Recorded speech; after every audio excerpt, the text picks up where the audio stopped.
is with me now. Now, you're looking very, very dapper and very cool, but a huge torrent of verbal ordure, has poured on your head since you took this decision. And I've read some of the quotes, there are plenty more. You may have heard Andrea Leadsom saying it was a very dangerous thing to do.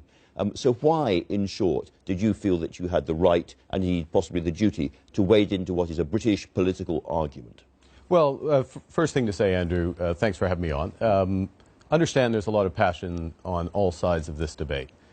Central banking isn't a passionate business. It's subjective, it's analytic, it's evidence-based, and the judgments we take, and I would emphasize the we, these are judgments taken by independent committees, 9 members on the Monetary Policy Committee. Those judgments are carefully considered. And those judgments only reflect our remits, our mandates, the issues we have to deliver. So we have to deliver the inflation target. We have to look out over... So you can talk about inflation and so forth, but not about sovereignty. Exactly. The issues around the referendum are much, much broader than the issues that concern the Bank of England. So when we look, and the Monetary Policy Committee with the most recent forecast, its most recent decision, and crucially, its most recent letter to the Chancellor about bringing inflation back to target, we have to talk about the trade-off between inflation and growth. And that trade-off could be very different in a scenario if the UK were to remain in the European Union versus one if it were to leave. Sure, but you are, you're a very un-naive observer of the scene. By doing this, you have linked yourself very, very closely to the Chancellor, George Osborne, and the Treasury View, and yet you are supposed to be independent. We're absolutely independent. It is an independent committee, and we're not linked to the bigger questions about the longer-term economic impact of being in or out. What we're doing is we're identifying risks around leave, and we're taking steps as an institution to mitigate those risks. Okay. But there are risks both ways, and yet you focused on the risks only of leaving. No, that's not true. Our central forecast is for Remain. We always take government policy. That's the standard approach of the Bank of England. And our central forecast is for that.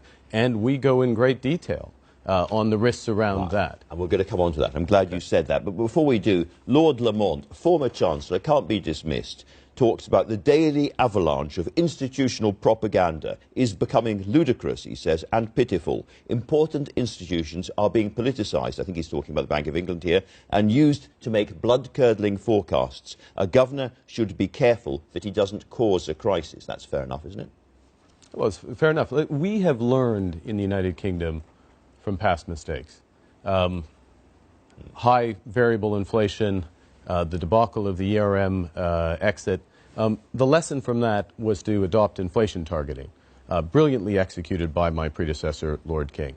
The lesson of the financial crisis, the run-up to the financial crisis, was to give an institution responsibility for identifying risks, not to cross your fingers and hope that risks would go away or everything would be all right on the night, but to identify the issues, come straight with the British people about them, and then take steps to mitigate them. What brings those two approaches together, those two big lessons of the last quarter century, is transparency. And so we don't just have a responsibility to the British people to be fair and not pop up after a vote and say, oh, by the way, this is what we thought. We thought at the time. Yeah, at the time. But we also have a responsibility to explain risks and then take steps, because by explaining them, by explaining what we would do to mitigate them, we reduce them. And that is the key point. Ignoring a risk is not to reduce it. And so if transparency is so important, and presumably you discuss all of the aspects of this in the Monetary Policy Committee, why not publish the minutes? They're meant to be kept secret for 8 years, which is ridiculous. The minutes are published. We publish the minutes on Thursday. You can see in the minutes. All the arguments. We can see the arguments, the issues in the minutes. They're detailed in the letter to the Chancellor as well. They're detailed in the Monetary Policy Report. Central banking has changed in the last 25 years. This is part of the change. Now you will get, you're right, in 8 years, the verbal transcripts of what's actually said, not 25 years like under But they won't be very different from the minutes we can see now. Absolutely not. And I fully hope to be still be alive. I won't be in British public life at that point, but I will be. And you can cross-check everything it says. And also, may I make this point? all the analysis behind those judgments will also be published. Jacob Rees-Mogg, who is a Tory MP taken seriously in the House of Commons, called on you to resign as a result of this. When you saw all the headlines and you saw the reaction, was there a moment when you thought, do you know what, I think I have overstepped the mark? No, absolutely not.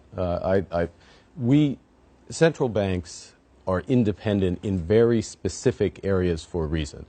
It's precisely not to bend to political pressure from any side and to make clear, objective judgments and then explain those judgments. And we have a duty, if we're taking a judgment as a committee and we're changing policy because of it, we're putting out billions of pounds of liquidity facilities, we're getting banks to raise capital as we did a few years ago against these types of risks, if we're potentially going to alter the path of interest rates or other instruments of monetary policy because of certain things manifesting, we have a duty to explain that to the British people and to Parliament.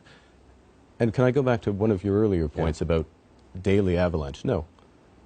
The bank's comments on these issues have been in the context of testimony to the House of Lords, testimony to the Commons committees, and inflation reports and associated press conferences around those reports. So it's in our daily business. Your job, as it were. Now, turning to the actual state of the economy and what the report says, if you look at the OBR, one of the points they make is that Britons have never been more over-borrowed for longer than we are now. I think £58 billion of borrowing net by British households at the moment, going up to £68 billion by the end of the decade. That must be a really, really serious threat to an economy which is still not growing very fast. Well, okay, there's several things there. First, I think we should look at the expansion as a whole.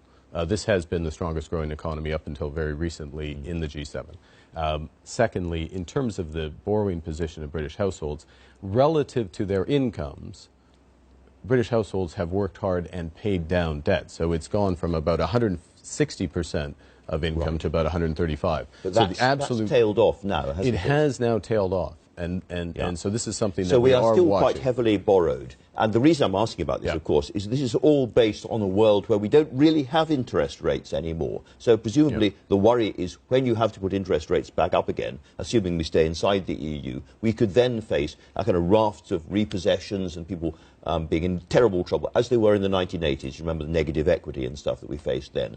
Are we heading towards something like that now because of overborrowing? Well, I remember... I lived here at that time, and I remember it very well. I remember that the levels of uncertainty in the early 1990s are the same as the levels of uncertainty today in this economy, which is one of the reasons why the economy is slowing right here as we sit. In terms of borrowing and the ability to pay back, one of the things we've done as the new Bank of England is to say to banks and building societies is when somebody takes out a new loan, don't just test them against today's interest rate. Test them against interest rates where they could go. In fact, 3 percentage points higher than they are today. But they're to make sure that we don't lending, like, you know. Well, they're lending where they're lending. The big increase in borrowing right now has been for car purchase, and there's been much more lease contracts for cars. So there is an element of security around that borrowing. It is something. It is without question, Andrew. It's something we're watching. If you have to put up interest rates well, we can talk about Brexit. If we leave the EU and the pound falls and there's an inflationary pressure and you have to put up interest rates, what then happens to the over-borrowed British public? Well, what history shows is that the British public pays their debts. It's not like the U.S. public. The British public pays their debts. The challenge and the thing we're trying to manage to the medium term is to ensure that not too many of the British public are, as you say, over-borrowed, because that will make a downturn that much more severe. We would take a judgment, whether it's remain, leave, some other shock happens to the economy, as inevitably it will. We'll take a judgment about interest rates, taking into account the borrowing position of households, but also the overall level of inflationary pressures, and all of those judgments, like our judgments that we made this past week, both about leave and remain, are in the horizon of 2 to 3 years, which is our relevant horizon. Let's come back to what you were saying about a possible Brexit this week. First of all, can I be clear, this is about a short-term shock. You're not trying to make judgments about whether the British economy would be stronger or less strong in or out of the EU in several years' time. You're absolutely right. That is a judgment of which we are capable of making, but we will not make because it is not our mandate to make. So you use lots of coulds and woulds and perhapses in your report. Similarly, it is perfectly possible that we leave the EU, and because of less regulation and because of the 10 billions a year that we have to spend on the NHS and so forth that Andrea Leadsom was talking about, and because we have our new trade deals with other countries, we could actually be better off as an economy. Okay, so you're just trying to get me to contradict what I just said, which I is am. to make a judgment about the longer-term economic prospects for the economy, which is, again, a judgment which we're capable of making at the Bank of England, but it's not our mandate, so we won't and I won't. What we can make a judgment, what we have to make a judgment about, is that near term, that medium term, 2 to 3 years out. And a sense, as you rightly point, it's in the conditional, it's could, should, would, but there are a number of indicators that back up those points. And to be clear, what you fear happening is the pound falling in value, and as a result of that, inflation being imported into the economy, growth slowing, and you talk about the possibility of what you call a technical recession. Now, again, to people watching this programme who don't know what a technical recession is or might feel like, it may not sound too bad, a technical recession. It's only a technical recession, it's not a real one. What would it feel like? Well, look, the technical definition of a technical recession is just that. It's 2 quarters of flat or negative growth. So it doesn't necessarily have the broader connotation. So to be absolutely clear, what our judgment is as a risk is that growth will be materially slower and inflation notably higher in event of a leave, because that means fewer jobs, lower wages, businesses going out of business. It can have those consequences, absolutely. Now, what we have to do is make a judgment about the appropriate stance of monetary policy, and the key point to get across in advance is to markets and to others is that you have conflicting forces. You have upward pressure on inflation, potentially from movements in currency markets. You have downward pressure, potentially from people deferring some consumption or investment because of uncertainty until things settle down. And you also, as a consequence of that, have less productivity in the economy for a period of time. In part because of that lower investment. So we have to take all that together. That is something we would all notice, of course. We would notice, and it's something that we would, sorry, Andrew, but we note in advance, we make as clear as possible in advance how we might react to that. All right. And that gets more of the work done and less of the surprise in markets and other places. See, this is the difference between denial and transparency. Your critics, as you may have heard Andrea Leadsom say again, also say the bank has not been very good at forecasting over the last period. That you said that interest rates would go up when unemployment hit 7%. I didn't say that, Andrew. We said, just to be clear, we said that we wouldn't even begin to think about raising interest rates until unemployment got to 7%. And then we would take stock. And the reason we said that is we felt there was more supply capacity in the economy. The economy had more potential. And we were absolutely right in that inference. Okay. Let me make an important point. Questions, if I could. The big calls in terms of did this economy have more supply potential? Absolutely. Big call. Should interest rates stay lower for longer? Absolutely, we got them right. We get the big calls right. You want to quibble about decimal places with the strongest recovery in the G7? Very quickly. Is it conceivable, is it possible that we will see negative interest rates in this country? Actually paying the banks to hold our money?